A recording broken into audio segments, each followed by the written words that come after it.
ভালো সফলতা অর্জন করতে পারি এবং করতে পারি। সবাই আল্লাহ যেন আমাদেরকে সেই তৌফিক দান। বক্তব্য এখানে শেষ করছি।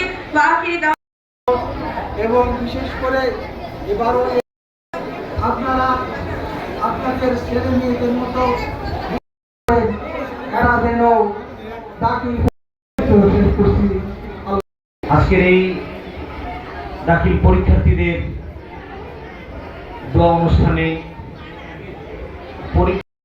নসিহত পেশ করার জন্য এই পর্যায়ে বক্তব্য আবু হানিফ ভাইকে ওনার গুরুত্বপূর্ণ নসিহত পেশ ছাত্রী এবং বর্তমান ছাত্রছাত্রীদের পক্ষ থেকে হুজুরদের কাছ থেকে দোয়া এবং কোনো ভুল ত্রুটির জন্য ক্ষমা নেওয়া, তাদের কাছ থেকে দোয়া নেওয়া এবং ওনাদের জন্য ওনাদের ভবিষ্যৎ যাতে ওনারা সুস্বাস্থ্য এবং দীর্ঘায়ু কামনা করে আজকে ওনাদের কাছ থেকে আমরা বিদায় নিব। এবং আজকে যারা পরীক্ষার্থীবৃন্দ আছো, তোমাদের কাছে একটাই, তোমরা তো যা পড়াশোনা শেষ, এখন পরীক্ষা দেওয়ার পালা। তো পরীক্ষা তো প্রত্যেক বছরই তোমরা দাও, এটা একটা বিশেষত্ব। এটা একটা এক ধাপ থেকে স্কুল লেভেল থেকে কলেজ লেভেলে উত্তীর্ণ হওয়ার পরীক্ষা।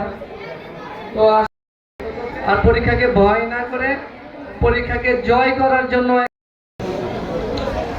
আজকের এই দোয়া অনুষ্ঠান رب ارحمهما كما ربياني والأرض أنت مسلما والحقني بالصالحين رب العالمين